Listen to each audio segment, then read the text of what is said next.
O panoorin nyo itong banat ni Mike Defensor, napakaganda ho. It is correct, nung pong kay Erap Estrada, nagkaroon po tayo ng problema noon. In fact, if you look at the case of Vice President Erap Estrada and Kong JV, ang lakas yung main group na lumaban at the time, ang kaso po ni President Estrada was 4 billion pesos. Ang actual case niya dun sa supposed corruption was 150 million pesos. And si Pangulong Estrada nilitis dito sa ating bansa. Dito po ikinulong, dyan po sa veterans where he had a hospital arrest. And then later on, he was convicted and given a pardon by President GMA. Nung si President GMA naman po yung nakulong, ang kaso niya was a 50 million budget of the 360 million intelligence funds of the PCSO. I'm not particular about the case. Pero yun po, parang nagkaroon lang ng note si President GMA na something like okay, GMA, and then for that, yung pong sa maliit na aksyon na yon ay nagkaroon po siya ng kaso, dito po siya nilitis, at again, ikinulong po siya dyan sa may veterans. And later on, yung po ay na-dismiss yung mga kaso sa kanya. Dito sa nakikita natin, una yung kay Pangulong Duterte, si Pangulong Duterte ay ikinulong sa labas ng bansa. Imbis na dito litisin sa Pilipinas, dito nila kasuhan, inilabas nila ng ating bansa. And ako nagtataka kasi nga, bakit mo isasubject ang isang tao, ang isang Pilipino, kung functioning naman yung court mo? Kung gumagana ang iyong mga korte, kung merong kang batas. Nakita na natin sa dalawang pangulo yan na nangyari at nagkaroon ng malinaw na paglilitis. Bakit dito sa pangulong to, kailangan nilang kidnapin, and I'm using the term state kidnapping, at ilabas ng ating bansa. More importantly, ngayon ko lang nakita kami ni Kong JV, nasa Kongreso, ang ganitong klaseng korupsyon, organisado. Yung leader mo mismo, ang Pangulo ng Republika ng Pilipinas. Yung henchman niya o yung bataan niya, ang speaker ng ating House of Representatives o si Speaker Martin Romualdez. At ang kumakamada at nag-aayos ng kabuong budget ay si Saldico, chairman ng Committee on Appropriations. Sabi nila, si Saldico ang mastermind. Sabi nila, si Saldico ang ulo o siyang pinuno ng korupsyon dito sa ating bansa. Ngayon, nagsalita yung 18 Marines. Nagsalita si Godesa. Tao ni Saldico. Galamay ng sinasabi nilang pinuno ng korupsyon, pero sinasabi nila nagsisinungaling. Ayaw nilang tanggapin ang mga sinasabi. So ito yung binibigay ko at nilalahad ko sa inyong lahat. At nagpapasalamat ako sa pagkakataon for Kong JV to have invited me and si Mr. Rivera for have invited me here. Ang ikinalulungkot ko lang ay hindi ako nakapag-quote dahil mas mukhang congressman si Kong JB sa akin. Mas mukhang ako nag-i-interview sa kanya. Salamat po. Magandang umaga sa inyo lahat.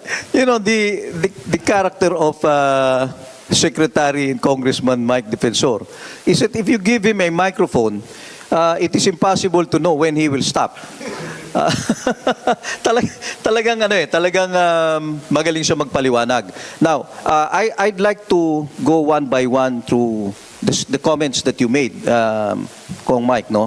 Number one, do you really believe in your bones, that former President Rodrigo Duterte would have his day in court here in the Philippines? Do you believe that? And how? Una ho, alam nyo, the administration made a fatal mistake. Sometime November, they conducted their own survey. Ang sabi nila, bumabagsak na ang ratings ni Pangulong Duterte, the Duterte family in general, VP Sara in particular. Anong ginawa nila? Inimbitahan nila sa Senado si Pangulong Duterte. Tumaas yung rating. Inimbitahan nila sa Kongreso. Tumaas ulit ang rating, lalong tumaas. Nung kinidnap nila, lalo pang tumaas. Now the question is, do you believe we will have a fair trial? Yes, because there is already a precedence. Nangyari na yun kay Erap at the height of his popularity. Mabigat ang ratings ni Erap when he was ousted, when EDSA 2 happened. At doon nangyari na po kay GMA. Na si GMA, as you well know, till the end of his term, had control of the government, control of the armed forces, control of the police. Pero again, it's a question of justice. Ang tingin ko, dapat sa ganong sitwasyon, walang politika, walang sinasabing sinong hawak mo, filean nyo ng kaso, ikulong ninyo. Kung nakikita nyo, o talagang ang kaso, ay dapat siyang makulong. The difference, however, Mike, is that nobody charged Duterte in the courts here. Is that Yun correct? na nga Wala namang naghabla sa kanya dito eh. And then the next question is, meron bang judge or justice ng Sandigan Bayan? But he was no longer then an official of the land, so most likely RTC na lang yan. Kamukha ni GMA, di ba? RTC lang yung nag-issue ng warrant against GMA, no bail. Do you think there will ever be a judge in the Philippines who can issue a warrant of arrest for no bail against President Rodrigo Duterte? Medyo nakakatakot siya eh, di ba? Alam nyo, yung sinasabing bakit walang nagkaso dito, ako din nagtataka. Gumastos sila ng bilyon-bilyon o milyon. Ginamit nila yung mga ICC, sinundo pa nila, pinakain nila, nilagay sa Maida, sa raffles. When in fact, pwede nilang ibinuo ang kaso dito. And it happened before. Hindi naman sa hindi nang inaarihan kay ERAP o kay Pangulong GMA. Mag-i-issue ba ng korte ng warrant? Sa palagay ko, kung may sapat na batayan, kahit sinong korte, mag-i-issue ng warrant. Partikular, kung kaya nyo kang kidnapin yung presidente, gamitin ang sandatang lakas, gumamit ng eroplano. Alam mo kung bakit? Let me answer you, yung nagtatanong nga. The only reason na sinasabing baka hindi kaya, bla bla bla, baka hindi kayang i-convict. Pero yung maghabla at mag-issue ng warrant of arrest, kayang-kaya kung gugustuhin. Nagawa nga nilang kidnapin eh. Kidnapin. Eh yung pa kaya mag-issue ng warrant of arrest? Kung dito, ang punto lang kasi, wala kasing basihan.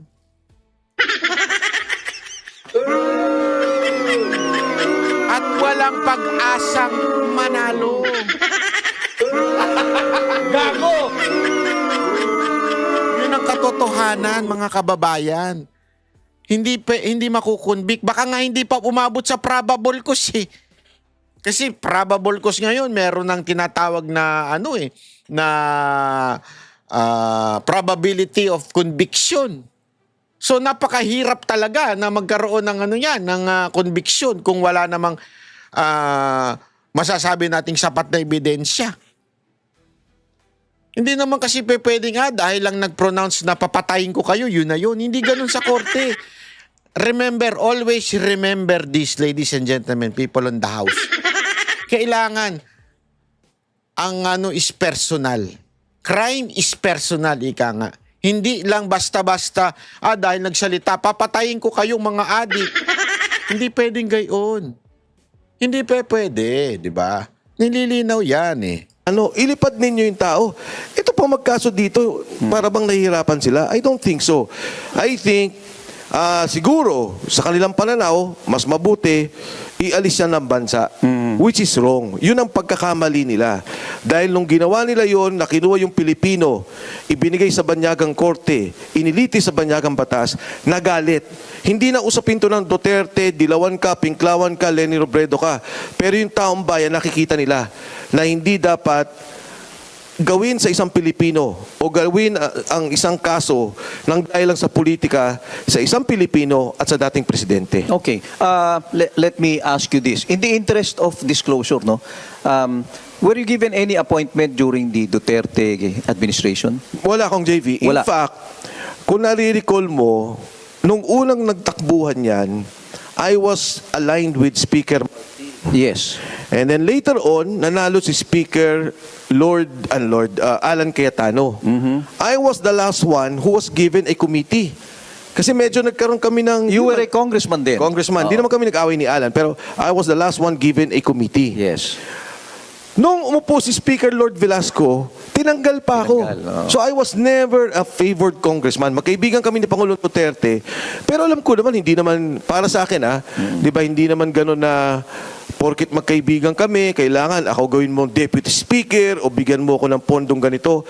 It was never like that. Okay, let me pivot now, ha? Kasi, alam mo, we were supposed to have on board also Governor Chavit Singson, no? Pero at the last minute, I think he bowed out.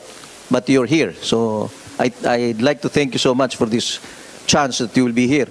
My next question to you is, you supported the candidacy of President Bongbong Marcos. Yes. Di ba? In 2022. So did Manong Chavit. Yes. I think that was something that you had in common. Why are you appearing to be against him now? Not just appearing, you are now against him. Di ba? Kasi itong mga actions na ginagawa mo lately could be prejudicial to his administration. Yes. Can you tell us the background, Mike? Well, una kong JV, noong nag-usap kami ni Pangulong Marcos in 2022, ang talagang buong akala ko, at siguro maraming Pilipino, na talagang magkakaroon ng redemption, aayusin yung kanilang pangalan, lilinisin ko ano man yung Yun lang, Mike Defensor, congressman, nabudol ka. Sabi ko sa inyo, maraming nabudol eh. Pero okay lang yan. At least ganun talaga eh. Maraming nabudol eh. nangyari sa kasaysayan kung ano man ang mga sinasabing masama sa kanyang ama.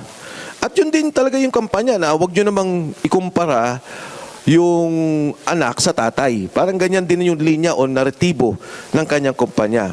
Nagsama sila ni Vice President Inday Sara Duterte at nagkaroon ng unity team. In fact, ang unang interview niya nung Enero kaming dalawa. Meron kaming programa noon na Point of Order with Congressman Ace Barbers and Congresswoman Lucy Torres. Ang sabi niya, the first interview gagawin ko sa inyo. The first rally was in Quezon City. Tapos sumunod na sa Nueva Ecija. Where you were one of the sponsors in Quezon City, In right? Quezon City. Kami Oo. po yung nanguna doon. Inayos po namin yun. Pati motorcade, ano? Nangyari to kung actually, ayoko talagang pumasok sa politika. Pinapatakbo ko noong 2025 sa isang distrito. Pinapatakbo ko ni Senator Marcoleta sa Sagip Party List. May isa pang party list, sinasabi kung pwede akong tumakbo. Ang sabi ko, ayoko muna, dito muna ako sa pribadong sektor. Nung lumapit si Sergeant Cotesa, inilapit ng taga-UP. Ang sabi niya sa akin, Sek, sabi niya, tingnan mo nga to kasi gusto niyang bigyan ng guidance si Senator Marcoleta, who was then the chairman of the Blue Ribbon Committee.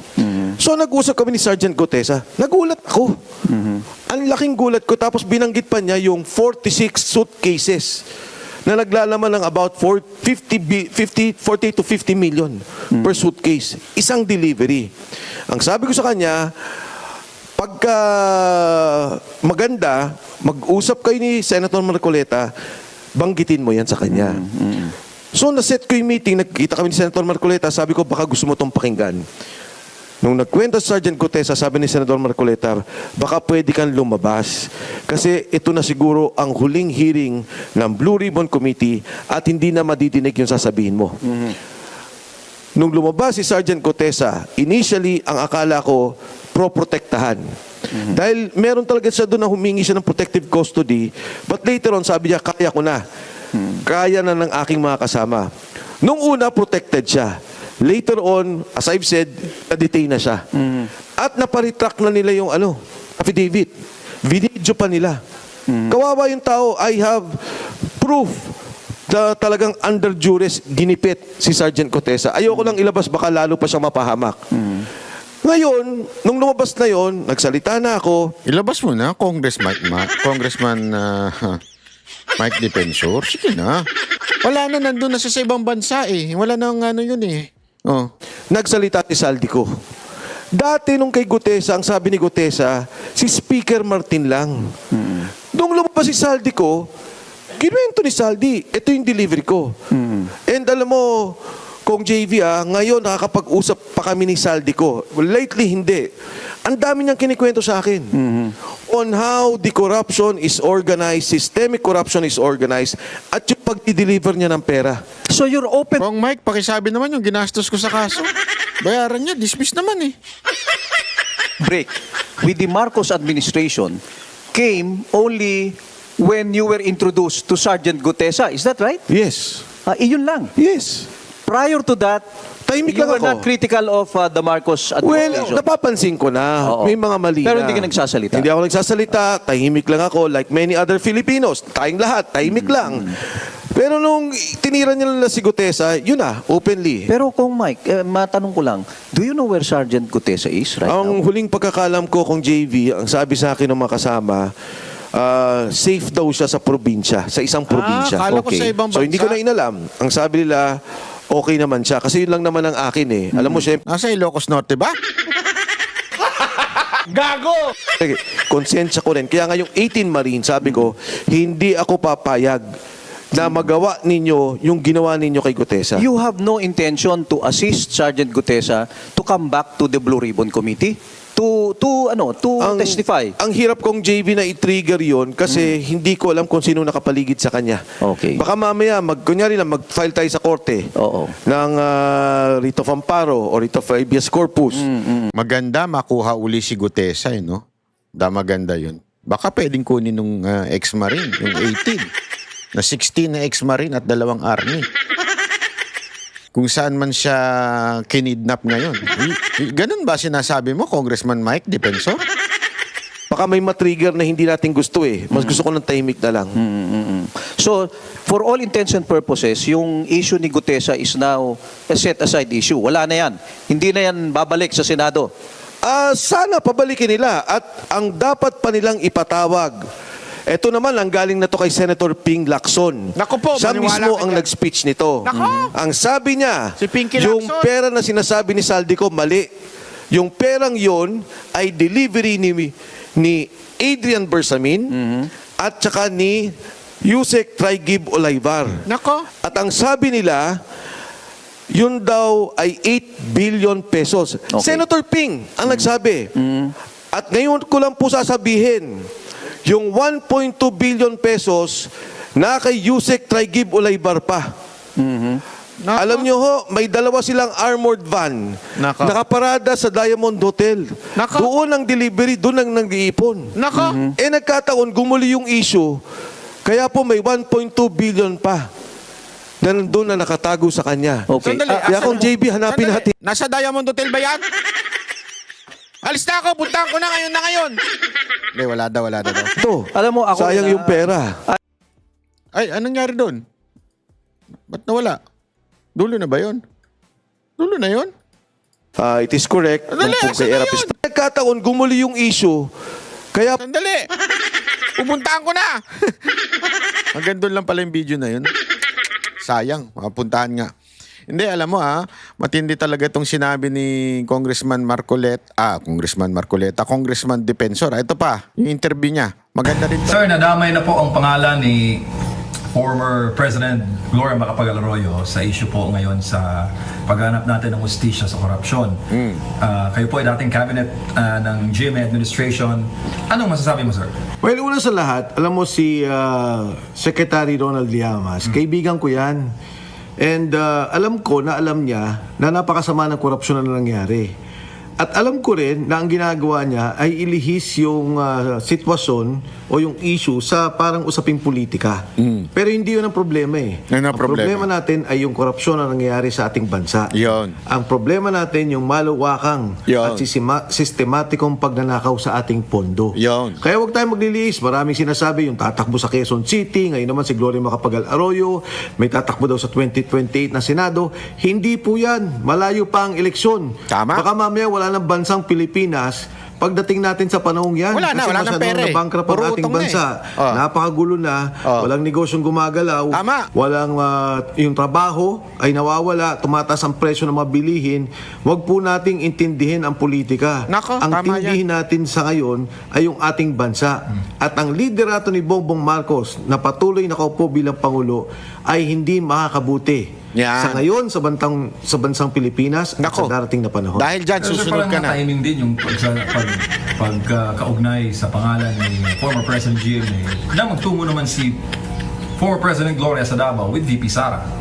Parang Anong tingin mo dun, sir? Wala dahil normal naman yan. Dati pa naman malapit si Vice President Inday Sara kay President Gloria Macapagal Arroyo. Dati pa naman magkaibigan yan. In the same manner na magkakaibigan silang lahat. Kasama si BBM, kasama si VP Inday, at si Speaker Gloria Macapagal Arroyo, maging si Speaker Martin Romualdez. So, wag nilang masyadong bigyan ng pakahulugan yung ganon. Kasi, again, ang binabanggit ko rito, yung usapin ng destabilization, di ba? Ngayon, pinag-uusapan ngayon yan with the 18 Marines. Huwag nilang ilihis yung issue. Tama. Ang issue dito, may korupsyon tayong nakita. Nakita na yung mga problema sa ghost projects. Hanggang ngayon, sinasabi nila si Saldico ang mastermind at maraming dinideliver na pera according to Sergeant Gotesa at according to the 18 Marines. Yan ang issue na kailangan nating sagutin. Yung kay maraming litrato rin naman si Speaker GMA with President Bongbong Marcos. Ang ibig sabihin ba nun, kakampi niya na o tinotolerate niya yung nangyayaring sitwasyon sa ngayon o yung korupsyon dito sa ating bansa? Hindi naman din ibig sabihin niya yun. Siya ay kinatawan ng kanyang distrito. Pag siya'y nakipag-usap kay Speaker Bogie D, nakipag-usap kay VP Inday Sara, walang ibig sabihin lahat yan. Kasama yung parte bilang trabaho niya, bilang kinatawan ng kanyang distrito. Pero sir, ano po itong sinabi ni Ombudsman Boying Rimulya na yung maleta scheme daw ay nangyari nung panahon ni former President Digong, Lord Alan Velasco po ang speaker. Sa pagkakatanda po natin, congressman siya noon nung mga panahon na yun, sir. Ako, una sa lahat, ang maganda doon ay ang pag-amin na totoo yun. Kasi ang ayokong mangyari, sabihin lang, hindi totoo yan, walang talagang ganyan nangyari, invento yan ng mga Marines, walang batayan yan. So ngayon, sinasabi, totoo. As to the timeline, kung kay Speaker Lord Velasco, tingnan natin, importante, imbestigahan yung substance o yung kabuuang sinasabi ng mga Marino. Hindi lang naman isang delivery yun eh. Ang daming mga binanggit na pangalan, ang daming mga nakita, may mga senador, may mga congressman. So, imbestigahan natin lahat at tingnan natin kung ano ang punot dulo ng korupsyon dito sa ating bansa. Pero sir, sabi ng netizens, Duterte na naman. Na naman. Oo. Parang inuugnay lahat sa Duterte. Ay, mabuti nga, hindi si Auntie Claire ang nagsabi eh. Kasi nasaan ko, si Auntie Claire na naman ang magsasalita. Pero sa akin, kung ano man yung sinasabi nilang politika na naman dyan, kasi pinipilit lang politika lahat ng issue. Ang issue dito talaga may naging nakawan eh. Yun. Diba? Ang issue dito talaga may korupsyon. Ang maganda, sinabi, meron talaga nangyari. May delivery, may hindi ko sinasabi may korupsyon pala ha. May delivery ng pera at si Saldico ang bossing, si Saldico ang pinuno nung sinasabi ng palasyo mismo ng gobyerno sa ngayon na si Saldico ang pinuno ng korupsyon. Maganda, nagsalita yung mga bata ni Saldico eh. Yun na nga eh. Parang ano yan eh, may nakapatay, murder, pang. Sabi nila, yan ang murder, ito nakapatay. Lahat nung kasama sinasabi, ito ho nangyari. Ayaw naman lang paniwalaan, ayaw na sabing totoo. Tsaka, at least sir, yung issue ngayon, napag-uusapan po ng kahit sa barbershop, di ba? Oo. Lahat ng Pilipinas, Oo. lahat ng masang Pilipino, interesado po sa issue nito, Kong Mike. Yes, alam mo, sa mga Pilipino, hindi na to usapin ng korupsyon lamang. Sa panahon natin ngayon, may gera sa gitnang silangan. Sa Middle East, di ba? May gera. Isipin mo kung yung pondong yan, o yung hawak nating pondo sa ngayon, wag na yung nanakaw, ay magamit nating tama. Ayusin yung evacuation, repatriation ng ating mga kababayan. Alam natin sa ngayon, tataas ang presyo ng bilihin. Gamitin ang pondong to, gamitin ang pondo ng gobyerno para ayusin ang pagtaas ng presyo ng mga produkto. Tataas ang presyo ng gas.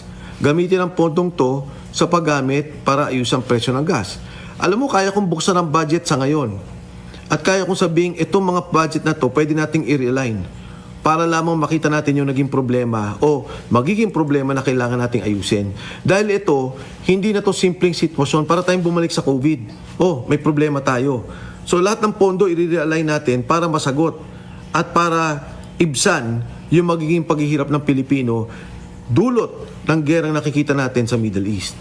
Sir, huli na lang, anong panawagan po ninyo sa mga kinaukulang ahensya ng gobyerno na ang tao po ngayon ay talagang naniningil ng accountability sa issue at ang panawagan po nila ay dalhin sa Senado o sa public discourse itong mga isisiwalat na impormasyon, sinasabi ng 18 na former na mga sundalo? Totoo yan. Yung mga nagsalita na yung mga sundalo, maging ang banateros, malinaw yung kanilang interview. Makikita mo naman yung pananalita eh. Nadamay Walang kami dyan, gagutol-gutol, walang script, simple ang balitaktakan. Tama. May tanong, may Tama. sagot sila, pagpapaliwanag. Tama. Kaya nakikita ng taong bayan, totoo sinasabi nito. Nakikita ng taong bayan na ang mga taong to mga sundalong nagtrabaho lamang. Hindi to kumita sa korupsyon, hindi kontraktor, hindi DPWH, hindi congressman, hindi senador. Ngayon, nakita rin ng taong bayan, nagsalita si Saldico. Sabi ni Saldico, Ano? totoo yan eh. May ganitong pagnanakaw na nangyari. Nagsalita si Senator Ping sa kanyang sariling privilege speech. Ang sabi niya, si Trigib Olay-Barian at si Adrian Bersamin na galing sa utos ni Okay, tanyo na. Alam mo, consistent eh, di ba? Ito si Congressman Mike Defensor eh.